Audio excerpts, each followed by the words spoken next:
নমস্কার।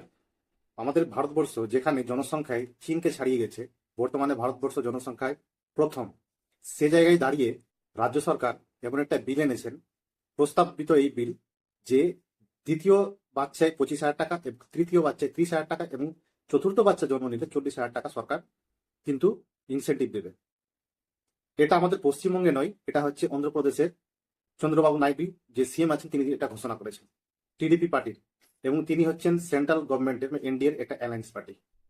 যেখানে সরকার জনসংখ্যা কন্ট্রোল নীতিতে বিল করতে চাইছেন বা করা উচিত, সেই জায়গায় তিনি কিন্তু জনসংখ্যা কি করে বাড়াতে হয় তার উপরে বিল করছেন। এটা সত্যি এটা ভাবার বিষয়। কিন্তু এর পিছনে কি কেন করেছেন গভর্নমেন্ট, তার পিছনে নিশ্চয়ই কিছু চিন্তাধারা রয়েছে। অন্ধ্রপ্রদেশের টোটাল জনসংখ্যা হচ্ছে 5,37,00,000 এবং সেখানকার টোটাল লোকসভার সিট হচ্ছে 25টা। এর আগে কিছুদিন আগে ডিলিমিটেশন বিল ছিল, যার মধ্যে লোকসভার সিট সংখ্যা বাড়ানোর কথা হচ্ছিল।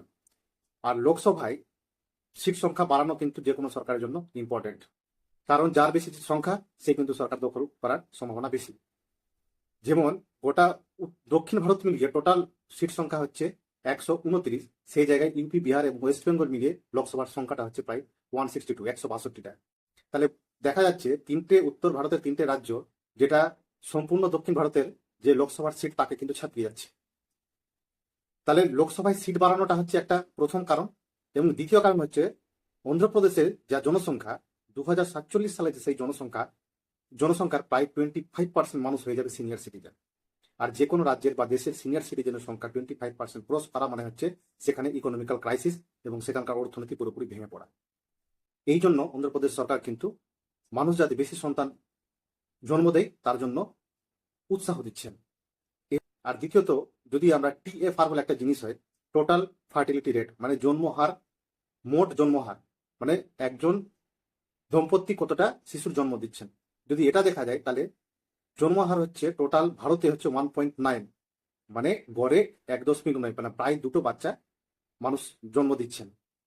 সে জায়গায় অন্ধ্রপ্রদেশের হারটা হচ্ছে কত, 1.5, মানে দেড়টার মতো, যেটা নর্মাল রেঞ্জ থেকে খুবই কম। WHO দেওয়া গাইডলাইন্সে নর্মাল অনুমান থেকে কম, যেটা নর্মাল অনুমানটা হচ্ছে 2.1। এটা হচ্ছে তো সবচেয়ে বড় কারণ।